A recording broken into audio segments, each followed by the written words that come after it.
After escaping the gunfire from 3 Pike patrol ships, the Silver Angel made its way to Coruscant. Unknown to its pilots of the Martez sisters and former Jedi Ahsoka Tano, they were being followed by a Mandalorian Gauntlet starfighter. Landing in Trace Martez's repair shop on level 1313 of Coruscant's underworld, Rafa expected Ahsoka to arrest her for spy smuggling, but the former Jedi reiterated that she was not a Jedi anymore. In spite of the sisters struggling to trust anyone, they consider Ahsoka their friend. Their moment is disturbed by 3 Mandalorians behind Ahsoka, and she assumes a defensive stance. However, the Mandalorians mean no harm to her, as the leader of the 3 reveals herself to be Bo Katan Kryze. Like Ahsoka, they both have a common enemy in Darth Maul, but Bo Katan requires her assistance. With only 5 minutes to decide, Ahsoka is terrified that this next adventure could lead her back to the Jedi, the source of her suffering. But after encouragement from Trace and Rafa, Ahsoka decides to assist Bo Katan in her pursuit of Maul. But what if Ahsoka chosen to stay with the Martez sisters? How would Bo Katan go about catching Maul? Would this impact the Jedi and Anakin Skywalker? As you're about to see, Ahsoka's decision will change everything. Ahsoka stood protective of the Martez sisters as she watched the Mandalorian remove their helmet. She was relieved to find it was Lady Bo Katan, leader of the Night Owl's clan. Bo Katan holds up a holo projector of their common enemy, who is Maul. Ahsoka backs away towards the Silver Angel, fearful of where this could lead. She had no intention of going back to the Jedi. Bo Katan gives Ahsoka 5 minutes to decide, 5 minutes, which could decide her fate. Trace and Rafa encourage her to go, but Ahsoka gets a strong warning from the Force, which tells her to refuse. Nonetheless, she did at least want to do something which could help Bo Katan's cause. With her mind made up, Ahsoka gives Bo Katan a clearance code, which would help her get in contact with Admiral Yularen. Bo Katan is disappointed, but is grateful for Ahsoka's information, and took off back into Coruscant's mainline. Finding a safe location, Bo Katan contacts the Jedi with the clearance code of Fulcrum, the code provided by Ahsoka. She's relieved to find that it worked, and asks Admiral Yularen to bring the closest Jedi to speak to her. Obi-Wan and Anakin walk to the bridge, and Obi-Wan is surprised to see Bo Katan. Asking how she had got the clearance code, she told it that Ahsoka had wanted to help her plight. Anakin's eyes widened hearing the name of his former Padawan. He knew that she was up to something when he had sensed her on that freighter. Whatever Bo Katan's mission was, Anakin would do it, just for the sake of Ahsoka. Bo Katan told them that she had found the location of Maul, and she would need their assistance, were they to liberate Mandalore. Obi-Wan is skeptical of the idea, with first-hand experience of Maul slipping away, and doesn't want Anakin's feelings to cloud his judgment.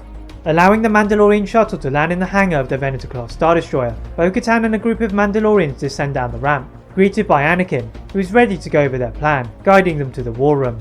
Obi-Wan continues to remain in the background, noticed by Bo Katan, who questions his commitment to Satine.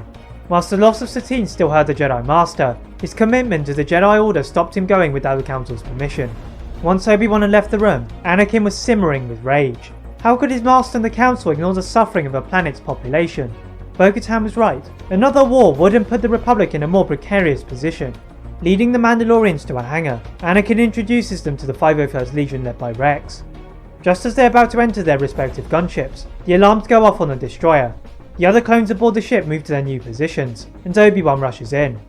Obi-Wan reports that General Grievous had attacked Coruscant, and the Chancellor needed their help. But Anakin's mind was already made, and he ran to his AAT gunship. Obi-Wan shook his head in disbelief, as Anakin had disobeyed orders again, and he would have to tell Master Windu. Anakin, meanwhile, was going through the plan with Rex, Bo Katan and Ursa Wren. Anakin could sense Gar Saxon had prepared some kind of opposition, and a warning from the pilot confirmed his feelings. Leaping outside, Anakin led from the front, swiftly landing onto the surface, and dispatching any Mandalorian warriors who dared to cross his path. Having heard all about Maul from Obi-Wan, Anakin knew that Maul would wait for him. Anakin needed to lure him out. Creating a large explosion in the throne room, the Jedi Knight ran his lightsaber through the network of sewers and threw detonators into the gaps. The results were immediate, as the members of the Shadow Collective cried out in pain. With the light shining through the gaps in the tunnels, Maul's warriors could not surprise the clones, and they all jumped in. Anakin watched from a slight distance, looking for Maul's inevitable escape. Finally, Anakin gets a transmission from one of his troopers, spotting Maul climbing to Sundari's rooftop, and Anakin moved. Climbing across rooftops and beams, Anakin's footsteps drew the attention of the renegade Sith. The Sith is surprised to see Anakin, having expected Obi-Wan, but Anakin was in grave danger. Maul tells Anakin that he was being groomed to be his former master's new apprentice after Dooku, and Anakin stood there in silence. The Jedi needed Dooku alive, if what Maul was saying was true. Looking down on the blood spilt, Anakin lifted Maul into the air with the Force, before leaving him at the mercy of the clones. Leaping down to the palace throne room, he finds Bo Katan and her Night Owls have completed their victory over Maul's collective, allowing him to contact Master Kenobi. His exhausted but relieved looking master declares Dooku to be in Jedi custody, with the assistance of Master Windu, to which Anakin breathes a sigh of relief. Anakin informs his master of what Maul had told him about the Sith Lord they had been looking for, and to Obi-Wan, this mirrored what Dooku had told him on Geonosis. Asking Anakin to return to Coruscant, Anakin prepared himself to interrogate a Sith Lord. Travelling to Coruscant free of any hostilities, the Council was displeased with Anakin. He had broken a multitude of treaties, and acted against the interests of the Republic in his liberation of Mandalore. Anakin laughed in the face of the Jedi Council, and left the chamber. Obi-Wan followed him out, the echoes of Anakin's laughter resonating in his head. Obi-Wan caught up with his Padawan, asking him why he had disrespected the Council. The events on Mandalore had opened Anakin's eyes to a world not dominated by the Republic, and he realised the Jedi Council had ventured too far. Being summoned to the Chancellor's office, perhaps his mentor could see the light. Palpatine is happy to see Anakin, and begins to question the Council as to why Anakin was not chosen to rescue him. Anakin truthfully explains the events on Mandalore, and Palpatine appeared to be pleased to have finally dealt with his Zabrak. Rewarding Anakin with a place on the Jedi Council, Anakin is honoured, and heads to the Republic's military facility with Obi-Wan. Trotting down several flights of stairs to the darkest area, they see Dooku in a force field. Dooku is in no mood for sharing even the smallest piece of information, so Anakin prods him with a nearby electro staff, shocking the Sith apprentice. Dooku is unmoved, until he feels his throat and breathing continue to constrict. The Jedi look around to see the cause of Dooku's pain, but they only find darkness. Relaying this development to the Jedi Council, they find there to be no response, as there was no signal at this level, so move to the ground floor. Taking a speeder to the temple, the Council are informed both of Anakin's appointment and Dooku's sudden demise. Neither of them paints Anakin in a good light, as Windu is quick to blame Anakin, despite Obi-Wan being present. This time Obi-Wan is quick to Anakin's defense, but Windu doesn't wish to hear anything other than himself. Obi-Wan and Anakin walk out, and find the Chancellor once more. Palpatine tells them the Grievous have been spotted on Utapau, and tells them to go before the coward escaped again. The Jedi thank Palpatine, and they rush to leave, entering one of the remaining cruisers with the 212th Battalion and the 501st Legion. But just leaving Coruscant, Obi-Wan and Anakin hear a rapid clicking sound, as clones pointed blasters at their faces, as Order 66 began. Back in Coruscant's underworld, Ahsoka Tano was mindlessly working on repairing a civilian speeder, when she heard a flurry of activity outside. Peering over the seats of the speeder, clones were ascending into the skies. Rafa and Trace rush in from their projects to observe the bizarre scene, before Ahsoka drops the Hydra spanner in her hand. Feeling the pain of the other Jedi through the Force, Ahsoka jumps into the Silver Angel with Rafa and Trace following. Going into the skies without hesitation, she senses Anakin's presence close by. Asking Trace to take control of the ship, she sees Anakin's cruiser slowly descending, and uses a Force-enhanced leap to hang onto a railing attached to the ship. Watching out of the corner of her eye, Rafa and Trace fly away, whilst Ahsoka starts to distract the clones. Running into the ship, out of nowhere, she catches two lightsabers, and begins to deflect the hits of the clones. Behind her, she hears the commanding voices of Anakin and Obi-Wan. The Jedi begin to struggle, even with Ahsoka to back them up, but Ahsoka had planned for this. Breaking open the windows of the bridge to the outside, the Jedi flip their way out, and Ahsoka sends a signal to the Silver Angel.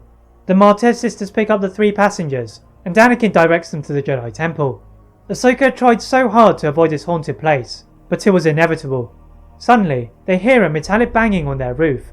Obi-Wan knows it to be General Grievous, obviously freed from his exile on Utapau. Force pushing the General off the roof, the three Jedi leap out from the roof hatch and duel the Kaleesh warrior. With the most experience in dueling the cyborg, Obi-Wan defends furiously as Anakin and Ahsoka went on the offensive. Even though Ahsoka's lightsaber skills were rusty, Anakin covered up any of her mistakes. After disarming two of the cyborg's lightsabers, the Jedi were getting tired after the day's events, and together, they combined for one final force push, sending the body into one of the Jedi Temple's pillars. The cyborg collapses in a heap of scrap to their relief, but if they thought they could relax, the screams and gunfire within the temple begged to differ. Summoning some additional energy, the clones all simultaneously froze. The remaining Jedi turn around, and see Palpatine ordering the clones to stand down. The Jedi tighten their grip on their blades, before Palpatine orders them to fire.